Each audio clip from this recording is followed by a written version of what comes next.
জয় হিন্দ, জয় ভারত বন্ধুরা। তোমরা হচ্ছে ডিফেন্স লাভার চ্যানেল। তুমি যদি একজন অগ্নিবীর আর্মির পরীক্ষার্থী হয়ে থাকো তাহলে তুমি এই ভিডিওটা তোমাকে দেখতে হবেই, তোমাকে এই ভিডিও স্কিপ করা যাবেই না। ইতিমধ্যেই আমাদের কর্নেল শৈলেশ স্যার বিরাট বড় পরিবর্তন করে দিয়েছে ভাই। মানে তুমি কি বলবো, কোনো আইডিয়াই নেই তোমাদের যে এবছর তোমাদেরকে খাওয়ার সময় দেবে না। খাওয়ার বলতে গেলে মানে বুঝতে পেরেছো তো, যেমন সেই তাড়াহুড়ো করে কোথায় যাওয়ার থাকলে না, যখন দেখবে ভালো করে খাবারটা খেতে পারো না, সেম তোমাদের হতে চলেছে ভাই। তোমাদের মাঠের ডেট দিয়ে দিয়েছে ভাই জুলাই মাসে 29শে জুন তোমাদের পরীক্ষা। জুলাই মাসে মাঠের ডেট দিয়ে দিয়েছে এবং তোমাদের মাঠের ট্র্যাক ভাই বাড়িয়ে দিয়েছে ভাই। দুর্দান্ত খবর এনেছি ভাই তোমাদের। কালকেই কিন্তু নিউজ পেপারে দিয়েছে এই খবরটা। এটা আমি কালকেই ভিডিওটাই ভাবছিলাম রাতে শ্যুট করব, কিন্তু করতে পারিনি, তো আজকে করছি। যা বলেছে আমাদের কর্নেল শৈলেশ স্যার যা বলেছে সব কিছু এই ভিডিওর মাধ্যমে আলোচনা করব। খুবই গুরুত্বপূর্ণ ভিডিও প্রত্যেকটা। একবারে অগ্নিবীর অ্যাসপিরেন্ট যারা রয়েছো, যারা অগ্নিবীরের জন্য পরিশ্রম করছো ভাই, এইসব ভিডিওতে তোমাকে দেখতে হবেই ভাই, না হলে জীবনে তুমি আর কি করবে, কী বা জানলে। তো চলো সেই পেপার সহ আমরা জেনে নেব কি বলেছে। প্রথমত পেপারটাকে আমি কেটে নিয়েছি যাতে তোমাদেরকে বোঝাতে সুবিধা হয়, ঠিক আছে। আমি পেপারটাকে কাটিং করে আমি তোমাদেরকে বোঝানোর সুবিধার্থের জন্য আমি এটাকে কিন্তু বাংলায় ট্রান্সলেট করেও তোমাদেরকে শোনাচ্ছি। অনেকে হিন্দি একটু পড়তে বুঝতে অসুবিধা হয়, তার জন্য আমি এই লেখাগুলোকে পুরো বাংলায় করে নিয়েও তোমাদেরকে শুনিয়ে দিচ্ছি। দেখে নাও, যা বলা আছে পেপারে সেম বলবো। 20 বছর পর সেনাবাহিনীর স্থান পরিবর্তন হবে। ব্যাসার্ধ 400 মিটারের পরিবর্তে 600 মিটার করা হবে। এবার তোমাদের গ্রাউন্ড কিন্তু কত হবে? 600 মিটারের গ্রাউন্ড হবে। আগে কি হতো, 300 মিটার থাকতো গ্রাউন্ড, 400 মিটার থাকতো। 600 মিটার মানে তুমি ডাইরেক্ট ভেবেছো মানে তোমাকে 2.5 পাক মারতে হবে, 2.5 পাক। তাও হচ্ছে না, এমনটা ভেবো না যে 4 পাক মারতে হবে 4×24, এমনটাও মোটে নয়। সংবাদ নিউজ এজেন্সির মাধ্যমে এই সংস্থাটা, এই সংবাদপত্রটা কিন্তু বা এই নিউজটা কিন্তু তোমাদের প্রকাশ করা হয়েছে। কি বলা হয়েছে সমস্ত কিছু দেখব। বলছে এবার অগ্নিবীরে যোগদানের জন্য তরুণীদের জন্য উৎসাহ দেখা যাচ্ছে। সেনাবাহিনীর নিয়োগ অফিসের তথ্য অনুযায়ী শারীরিক দক্ষতা অর্থাৎ পরীক্ষার রেস জুলাই মাসের শেষ সপ্তাহে। রিমেম্বার দিস পয়েন্ট অ্যান্ড কী বলবো, মানে একটাই কথা কি, তোমাদের জুন মাসের 29 তারিখ এই যে টেন্টেটিভ এক্সাম লিখেছিল 100% রাইট ভাই। এই ডেটেই এক্সাম হতেই হবে, কারণ আমাদের কর্নেল স্যার বলে দিয়েছে যে জুলাই মাসের শেষের দিকে তোমাদের কিন্তু কি হবে, তোমাদের মাঠ করানো হবে। দেখো একটা জিনিস আমি বলবো, যারা ভাই পড়াশোনায় ভালো, তুমি মনে হচ্ছে এক্সামটাকে ক্র্যাক করে যাবে, তৎক্ষণাৎ যত তোমার ডকুমেন্টস আছে, মাঠের ফিজিক্যাল ডকুমেন্টস ফটাফট সব তৈরি করে রাখো। আরে ফটাফট সব তৈরি করে রাখো, তোমাকে সময়ই দিবে না ভাই, আমি বলে দিলাম। একেবারে 15 থেকে 20 দিনের মাথায় তোমাকে রেজাল্ট বের করে গ্রাউন্ড প্রসেস সব শুরু করবে, তোমাকে সময় দেবে না, তোমাকে বারবার বলছি। আমি তোমাদেরকে যা অগ্নিবীরের ক্লাস করাছি না, একটা ওর বাইরে প্রশ্ন আসবে না। যারা নতুন দেখছো ভাই, এখনও তোমাদেরকে শুধরে যাও। আমার প্রত্যেকটা ক্লাস করে নাও, বেশি ক্লাস আমি করাই না, ওই 5-7টাই ক্লাস করাই, ওইতেই দেখবে তুমি পরীক্ষা পাস করে গেছো।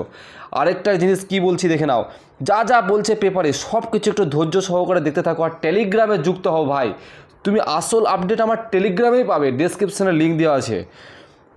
তারপরে কি বলছে, আগস্টের প্রথম সপ্তাহে অনুষ্ঠিত হবে, অর্থাৎ জুলাই মাসের শেষ সপ্তাহ এবং আগস্ট মাসের প্রথম সপ্তাহে অনুষ্ঠিত হবে।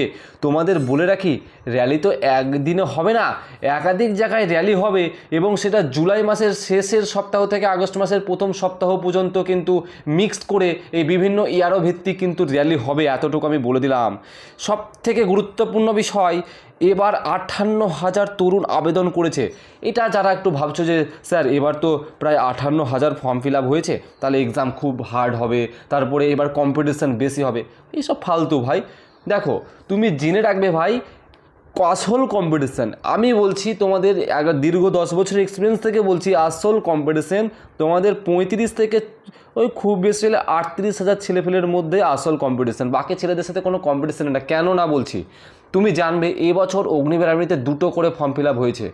যে টেস্টম্যানে করেছে সে জিডিতেও করেছে, যে জিডিতে করেছে সে ক্লার্কেও করেছে, টিডিএনেও করেছে, টেস্টম্যানেও করেছে, অর্থাৎ যার যার কোয়ালিফিকেশন অনুযায়ী যেই পদে যোগ্য সেই পদে অ্যাপ্লাই করেছে, সুতরাং অর্থাৎ তাদের ডেটা অনুযায়ী, অর্থাৎ আর্মির ডেটা অনুযায়ী টোটাল ওভারঅল সবগুলোকে যোগ করে 58,000 কিন্তু তোমাদের ফর্ম ফিল আপ তারা শো করেছে বা দেখিয়েছে। রিয়েল কম্পিটিশন কিন্তু অনেকটাই কম।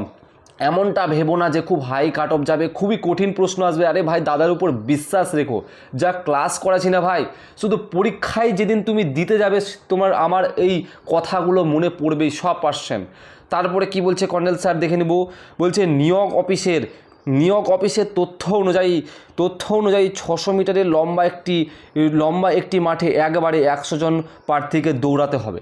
এবার তোমাদের 600 মিটার যদি মাঠ যদি বেশি বড় হয় না ভাই, 100 মিটার গায়ে লাগবে না, কিন্তু দৌড়াতে সবথেকে বেশি সুবিধা ভাই। যত মাঠ বড় হবে তত তোমার দৌড়াতে সুবিধা, কেউ ধাক্কাধাক্কি লাগবে না, তোমার পড়ে যাওয়ার সম্ভাবনা থাকবে না। তারপরে একদিনে প্রায় 1000 জন লোক দৌড় প্রতিযোগিতা করবে। অর্থাৎ কত, একদিনে কিন্তু 1000 জন লোক কিন্তু দৌড়াবে।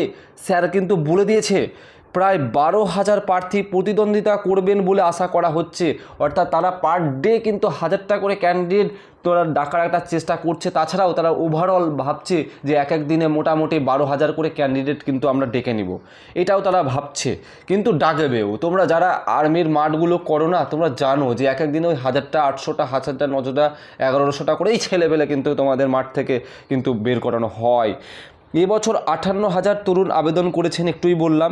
লিখিত পরীক্ষা উত্তীর্ণ হওয়া, দৌড়ে অংশগ্রহণকারী ব্যক্তিদের কেবল মাঠে প্রবেশের অনুমতি দেওয়া হবে।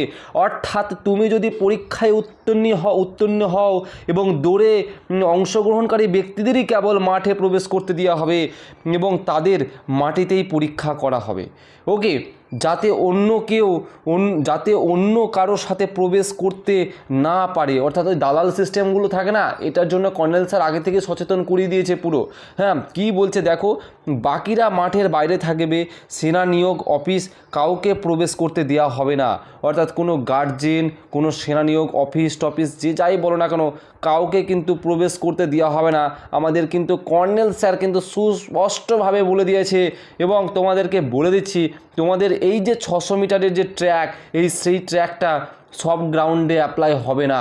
আমরা যারা এআরও বহরমপুরের মধ্যে পড়ছো, যারা শিলিগুড়ি, কলকাতা, তারপরে হচ্ছে আমাদের আরও যেসব এআরওগুলো রয়েছে, তোমরা সব এআরওতে কিন্তু 600 মিটারের রান হবে না ভাই। আবার বলছি, সব এআরওতে 600 মিটারের রান হবে না, কারণ এখনও অনেক এআরওর মাঠ কিন্তু 600 নেই, মাঠই 600 নেই।